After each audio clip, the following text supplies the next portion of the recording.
At a House Natural Resources Committee hearing on April 29th, Congress convened to discuss the future of deep-sea mining. Deep-sea mining made big news the week prior when President Trump signed an executive order to spearhead efforts to mine for critical minerals on the seafloor.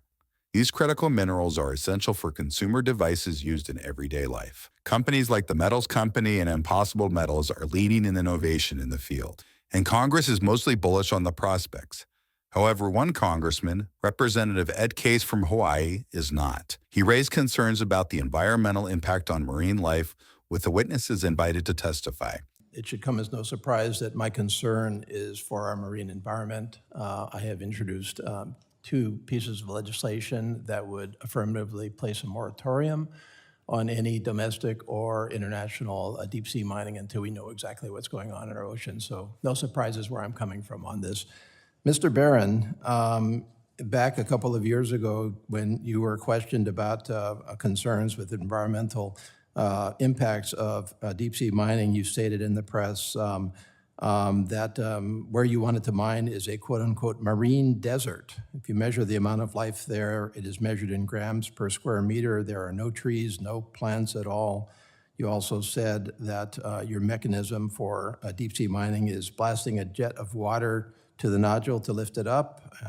In this part of the ocean floor, there isn't much to impact to begin with. You stand by those statements? Thank you for the question. Yes, I do.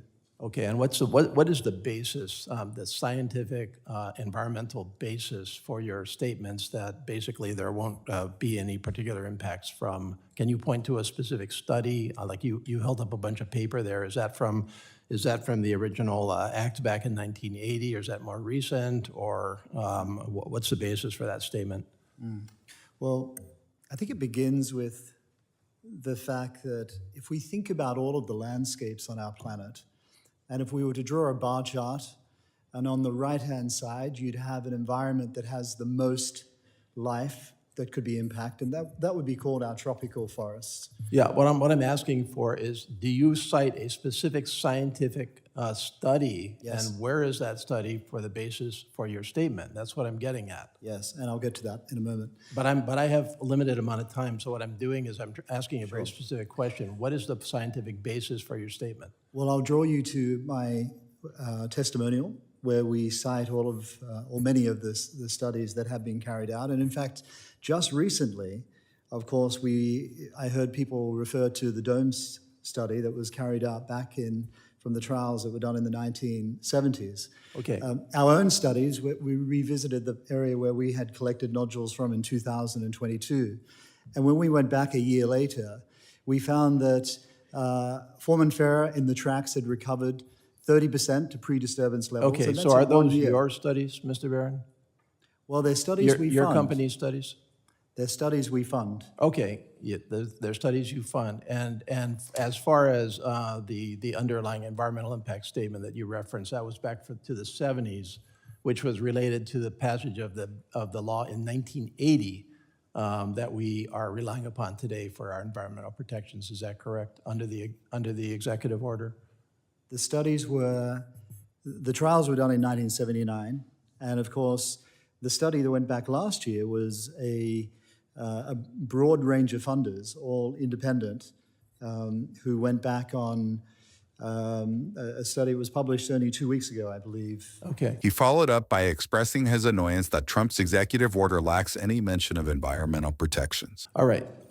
So I've read that executive order, and first of all, I see absolutely no reference to environmental protection whatsoever in the president's executive order. The word environment is mentioned once, and it's kind of a throwaway. It's a reference to a 1980 law, which we propose to proceed under. Obviously, a lot has changed, I believe, since 1980. So, Mr. Curry, let me just focus a couple of questions on you, because fundamentally, I don't think that we have those studies in hand right now. First of all, it strikes me that we are only studying one kind of extraction. So, for example, plucking a nodule off of the seafloor.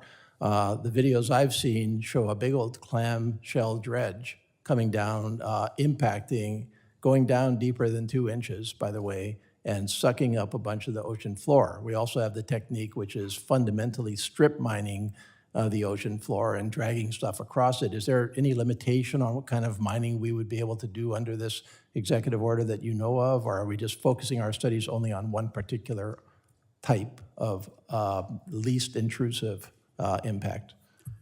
Yes, I would not call it least intrusive impact. I think what the kind of damage that you talk about is clear. In my opening remarks, I talked about the damage to the nodules. We know the nodules themselves have life on them. We know between 50 and 70% of deep sea life are dependent on the nodules. We know that the deep sea plume will smother the life that is down there. And it really is very deeply concerning to hear Mr. Barron make such clearly scientifically incorrect statements when this is the company that proposes to do the seabed mining in the deep sea 5,000 meters deep, far away from any regulatory authorities, far away from any control. For more clips like this, stay tuned to Congress Clips. And thanks for watching.